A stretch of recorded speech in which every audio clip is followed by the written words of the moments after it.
So starting in Unit 0, you want to have a basis of understanding that will help you throughout the rest of the APES unit. So in APES, you need to understand the increase and decrease of the pH scale.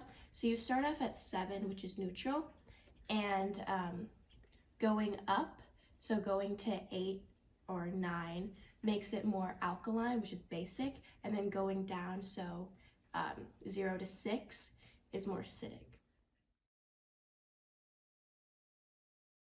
So each whole pH value below 7 is 10 times more acidic than the next higher value, and vice versa. Going up, it becomes more basic. So if you want to find how many times more acidic the pH of 3 is than 5, because it's 2 whole pH units away from each other, it would be 10 to the second power, which is 100 times more acidic. One aspect of Unit 0 APES math is scientific notation. So it's a way of writing very large or very small numbers. So really, when you're taking the AP test, any APES test, or any science test in general, you're going to want to put your answers in scientific notation. The format for it is a number between 1 and 10, rounded 1 decimal place, times 10 to the x, and that x being how many times you have to move the decimal point in order for your number to be between 1 and 10. So here are some examples: 650,000 and 0.00000045. So I'll let you figure them out. Feel free to pause the video and then I'll show you the answers.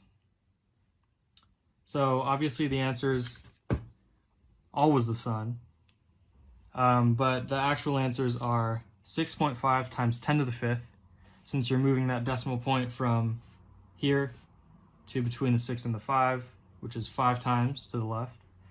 And then for this very small number, it would be 4.5 times 10 to the negative 8th, since you're moving this decimal point 8 times to the right.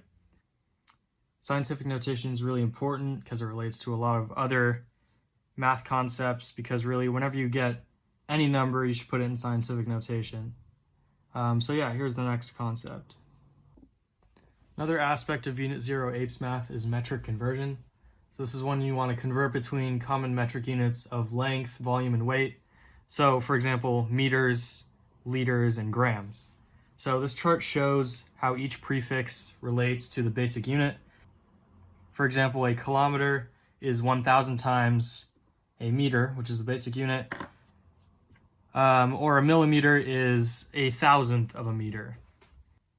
An acronym that you can use to help you remember these metric conversion prefixes is King Henry died by drinking chocolate milk, just the first letter of each of these prefixes. This concept is fairly simple. Just remember the acronym and then you'll be all right for the APES test. Another aspect, and arguably one of the most important aspects of Unit 0 APES math, is percent change. So percent change determines the percent change between two values, and the formula is your final value minus your initial value over your initial value, all multiplied by 100.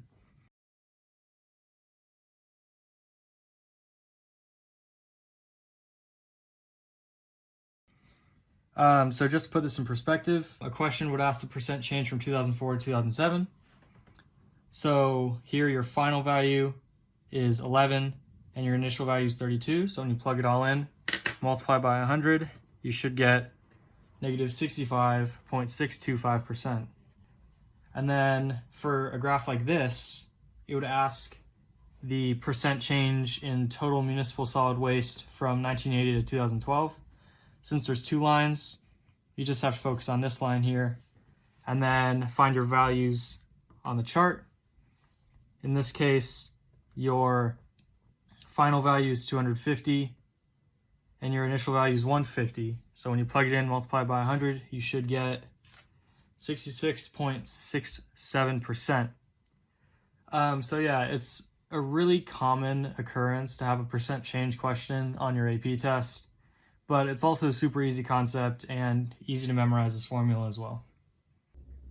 So now we're on to Unit 1, which is ecosystems, and the equation I'm covering right now is the productivity formula, which is NPP, which is net primary productivity, equals gross primary productivity minus respiration.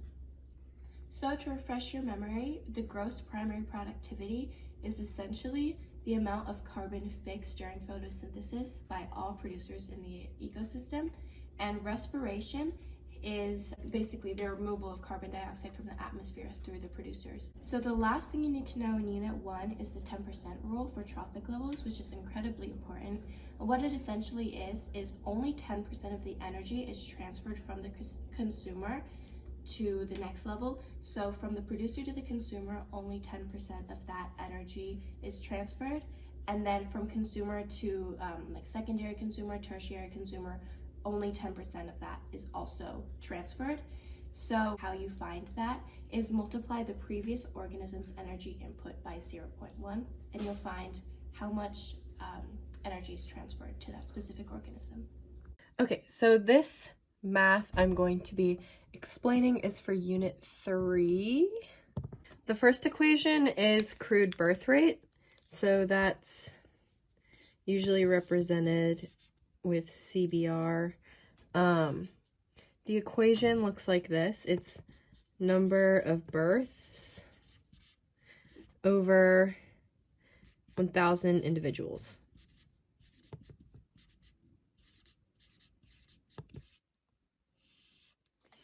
So, for example, the question about Gotham. So Gotham saw 12,000 new children born this past year. What is Gotham's birth rate?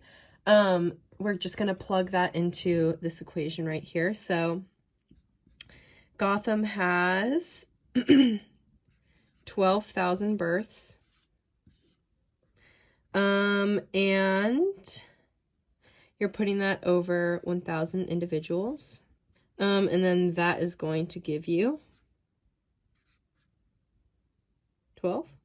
That's going to be your crude birth rate. After that, in Unit 3, we also have national growth rate. The equation for this is a little more complicated.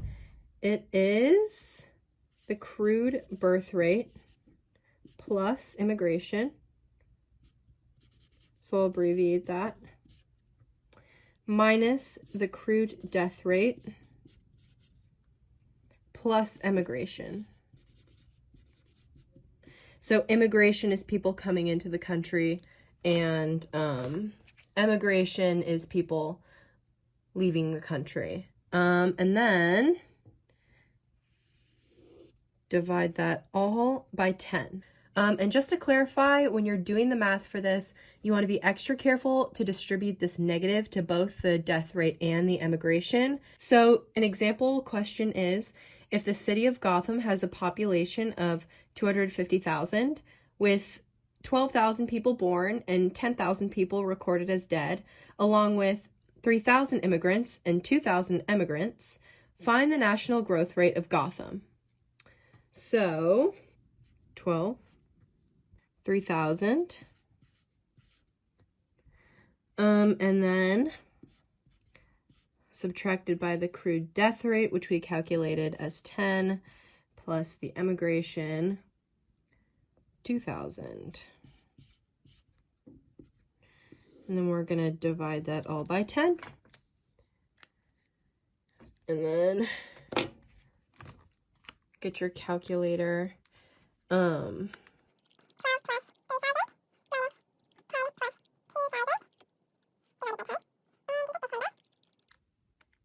Which is 100.2. So yeah, that's going to be your national growth rate. So next is the global growth rate, or rate of natural increase. The equation is rate equals crude birth rate minus crude death rate divided by 10. And this is supposed to give you a percent. So to read the example problem, Gotham has a crude birth rate of 32 and a crude death rate of 35. What is the rate of natural increase? We're going to plug that in. So the birth rate is 32. the death rate is 35, and that's all divided by 10. So plugging that into a calculator, you get that. And it's not always gonna look like this. This is kind of like ugly, you could say, because it's a fraction and it's negative. But a lot of times, and most likely on the APES test, you're gonna be getting a whole number, something like, 5 or like 3, something like that. It's usually gonna be a nicer looking number. All right, so this is a really huge one. It's called the rule of 70. And it's also called doubling time, is calculated by this equation. This is the growth rate as a percentage. So for example, Gotham has a growth rate of 8%. How long will it take for Gotham's population to double? You're plugging that in here. So the 70 is constant. It's always 70. The growth rate is 0.8%. You're just going to put it in like that as is. You get 87.5. And that's 87.5 years for the population to double. Next, we have a future population from growth rate. This one is less common. I don't know if you're going to be seeing it that much, but just to go over it, to calculate, you have initial population multiplied by growth rate, and then to the power of however many years go by. So initial population times growth rate to the power of how many years. So for example, if there is a city with a population of 468,843 people and the growth rate is 3%, what will the population be in 10 years? So plugging that in, the initial population is 468,843 people, okay? And then when you're putting in the growth rate here, you're going to express it differently than in like the rule of 70. You're going to be expressing it like so, 1.03. Similarly, a growth rate of this percentage would be expressed and so on. But this is just 3%. There are going to be 10 years passing. So we shove a 10 right there. And then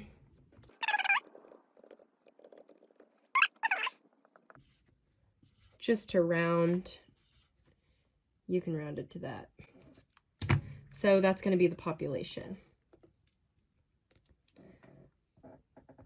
All right, so first we have the crude death rate. This is the number of deaths over 1,000 individuals. For example, Gotham saw 10,000 people pass away in the past year. What is Gotham's death rate?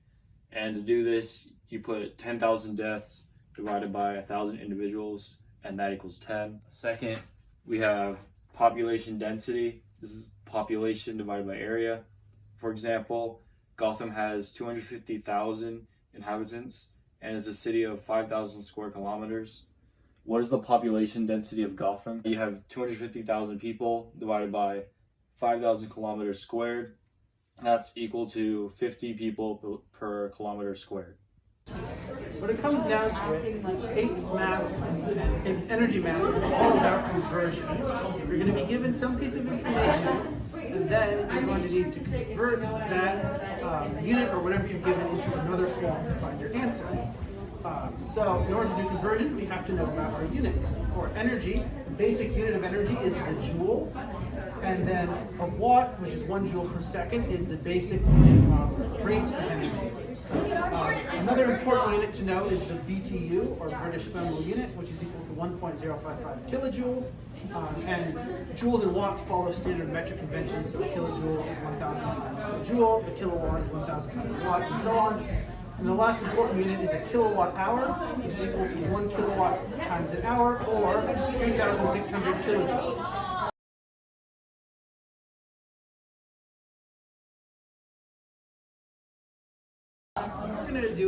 problem. In this example problem, a city is using 1 billion BTUs of energy per month. If electricity costs 20 cents per kilowatt hour, how much does the city spend on electricity every month? We are given initial amount, 1,000 BTUs, and we're being asked to convert into an amount of money via kilowatt hours. So for a complicated problem, it can be best to split it into multiple steps. So we'll start by converting our 1 billion BTUs into kilowatt hours using these conversion factors. We write 1 billion BTUs per month, and we convert those into kilojoules using that we know that 1.055 kilojoules equals a BTU, and then we can convert that into a kilowatt hour, knowing that 1 kilowatt hour equals 3,600 kilojoules, to get a total of 293,056 kilowatt hours per month. We can then take that and multiply by the 20 cents it costs for electricity per kilowatt hour to get our final cost of $58,611. So if you're able to understand being able to do conversions, and you can see how you're going to get from the information you're given to what you need to find, you should be able to solve any APES energy problem you come across. Hey guys, so first I'm going to be talking about the half-life equation, and the half-life is essentially the time required for half of the atoms of a radioactive substance to to disintegrate and not be radioactive anymore. And the equation is the quantity of the substance remaining equals the initial quantity of the substance times 1/2 to the time elapsed divided by the half-life. So as an example problem, the half-life of a substance is 2.4 minutes. If one had 100 grams at the beginning, how many grams will be left after 7.2 minutes elapsed? So to solve this problem, you would first divide 7.2 divided by 2.4 because you're dividing the time elapsed by the half-life. So that equals around 3 half-lives. So now you're trying to find the amount remaining after the 3 half-lives. So you would calculate 1/2 to the 3rd power, which equals 0.125. And then you would multiply the initial amount of the substance, which in this case is 100 grams, times the 0.25, and then you get 12.5 grams remaining.